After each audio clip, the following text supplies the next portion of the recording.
आज हम लोग देखेंगे कंडीशनल सेंटेंसेस के बारे में। कुछ एग्जाम्पल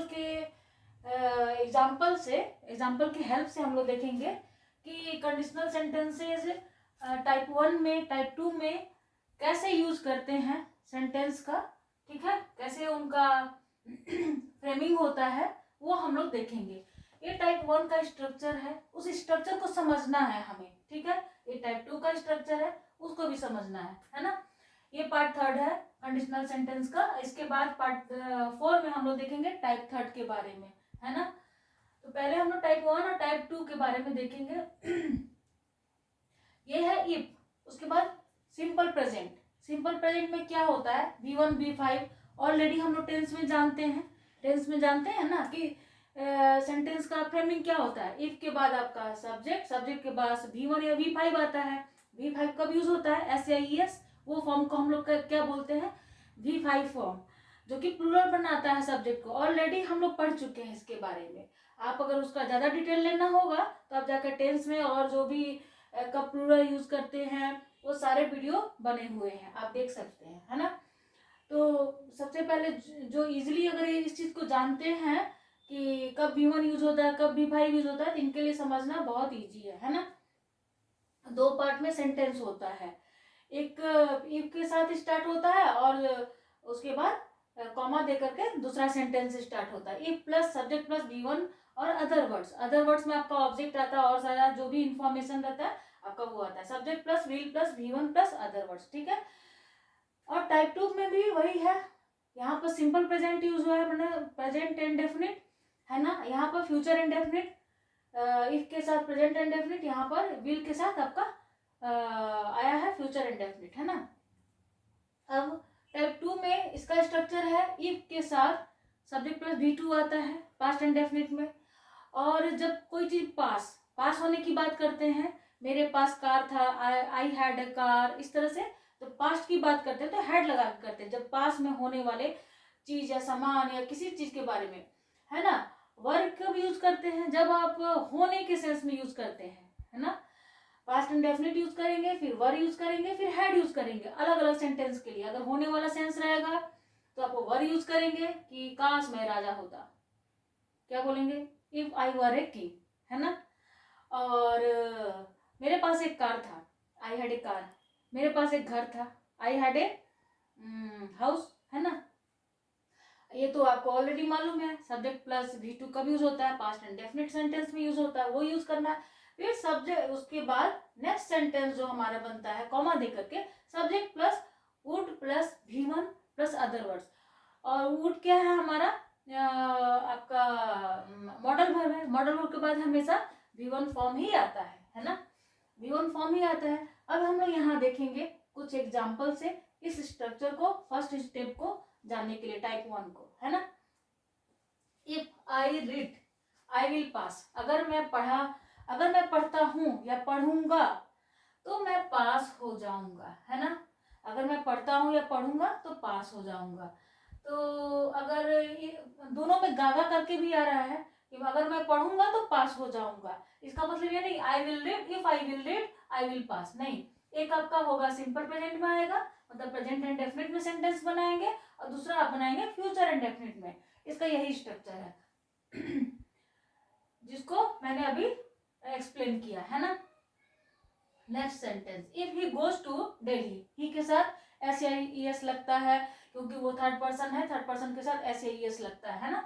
तो if he goes to Delhi, अगर वो दिल्ली जाता है, he will meet his friends, वो अपने दोस्त से मिलता है। ये पॉजिटिव एडजेक्टिव है, हिज फ्रेंड्स, अपने दोस्त से। इसके बारे में भी पॉजिटिव एडजेक्टिव मैंने पढ़ाया है, वो भी जाके देख सकते हैं वीडियो में इसको समझने के लिए, है ना। If he goes to Delhi he will meet his friends, तो वो अपने दोस्त से मिलेगा। अगर वो दिल्ली जाएगा तो वो अपने दोस्त से मिलेगा। तो एक सिंपल प्रेजेंट में आया, एक आपका फ्यूचर इंडेफिनिट में। और इसको ऐसे भी बोल सकते हैं, अगर वो दिल्ली जाता है तो वो अपने दोस्त से मिलेगा। Next sentence, if we study hard. अगर हम लोग स्टडी मतलब अच्छे से करते हैं और कठिन परिश्रम करते हैं या करेंगे तो हम लोग एग्जाम पास कर जाएंगे। If he does not talk to me, अगर वो मुझसे बात नहीं करता है, अगर वो मुझसे बात नहीं करता है तो she not talk to him either, वो भी उससे बात नहीं करेगी, किससे, इससे, ठीक है।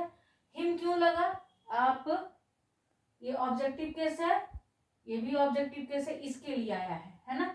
तो he she will not talk to him, वो भी उससे बात नहीं करेगी, ठीक है।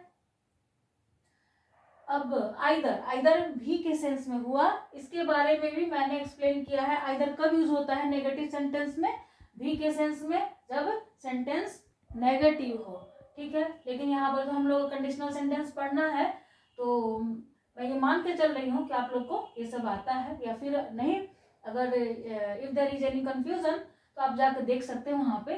If does not talk to me, अगर वो मुझसे बात नहीं करता है तो मैं, वो भी उससे बात नहीं करेगी। अब टाइप टू में हम लोग क्या करते हैं, पास्ट एंड डेफिनेट का यूज करते हैं। फिर जो भी सेकंड आपका सेंटेंस स्टार्ट होता है जिसको क्लॉज बोलते हैं, तो उसको सब्जेक्ट के साथ वुड के पास वुड के बाद आपका V1 आता है ना।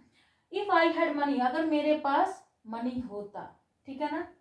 आई वुड विजिट दिल्ली, मैं दिल्ली घूमने जाता। इफ सी वर्क इल, होने के सेंस में पास्ट एंड डेफिनेट है, तो अगर वह बीमार होती तो वो पार्टी अटेंड नहीं करती, ठीक है। आप वुड भी लगा सकते हैं, कुड भी लगा सकते हैं, कर पाती उसके लिए कुड आया है ना। If I were A millionaire, अगर मैं करोड़पति होता, ये वर हुआ आपका होने के सेंस में, अगर मैं होता तो मैं गरीबों की मदद करता। ये आपका स्ट्रक्चर फॉलो हो रहा है, ठीक है। अब देखिए यहाँ पर पास्ट एंड डेफिनेट, ये वाला चीज करके यूज करके ये तीनों चीज का यूज हुआ है। हैड का हुआ पास्ट के सेंस में, होने के सेंस में वर का यूज हुआ है, और उसके बाद आपका जो भी एडजेक्टिव है मन आपका नाउन है वो आएगा। हेड के बाद भी आपका देखिए नाउन है, यहाँ पर आपका वर्क के बाद इल बीमार होना एडजेक्टिव है, ठीक है। वो कुछ एक्स्ट्रा इन्फॉर्मेशन दे रहा है सी के बारे में। एडजेक्टिव किसको बोलते हैं, जब किसी सब्जेक्ट के बारे में आपका एक्स्ट्रा इन्फॉर्मेशन मिलता है उसको एडजेक्टिव बोलते हैं। तो इसके साथ आपका एडजेक्टिव और आपका नाउन आएगा, है ना, हेड और वर्क के साथ। ये आपका स्ट्रक्चर हुआ। If I were A millionaire, ये भी हो गया, ये भी आपका, अगर मैं करोड़पति होता तो मैं गरीबों की मदद करता। इफ यू आस्क्ड, ये वाला इतना, फिर ये पास्ट इंडेफिनिट, अगर तुम मुझसे पूछे होते तो मैं क्या करता मैं तुम्हारा हेल्प करता, ठीक है। अगर तुम मुझसे पूछे होते, पास्ट की बात है। इफ आई रीच्ड अर्लियर, अगर मैं पहुंच गया होता तो मैं खाना बना लिया होता, ठीक है। If I were a king, अगर मैं राजा होता तो मैं क्या करता, I would make you my queen, मैं तुम्हें अपनी रानी बनाता, है ना, मैं तुम्हें रानी बनाता। देखिए ये बहुत सिंपल है टाइप 1। इसमें क्या है कि आप ये इफ के साथ प्रेजेंट इंडेफिनिट को यूज करेंगे। टेंस आना एकदम जरूरी होता है इन सभी चीजों को जानने के लिए, एडवांस चीज जानने के लिए।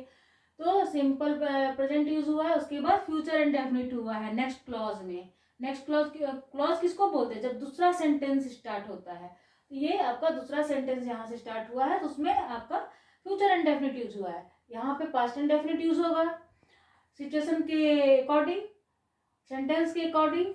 अगर आप होने के सेंस में बोलते, अगर मैं राजा होता, अगर मैं चिड़िया होता, अगर मैं मिलियनेयर होता, अगर मैं गरीब होता, अगर मैं धनी होता, कुछ भी बोलते हैं तो वर्क का यूज करते हैं। अगर मेरे पास ये होता, वो होता, जब पास होने के सेंस में बोलेंगे तो हैड लगेगा, और अदर वर्ड्स उसके बाद सब्जेक्ट के बाद नेक्स्ट सेंटेंस में आपका वुड के साथ आपका V1 और अदर वर्ड्स।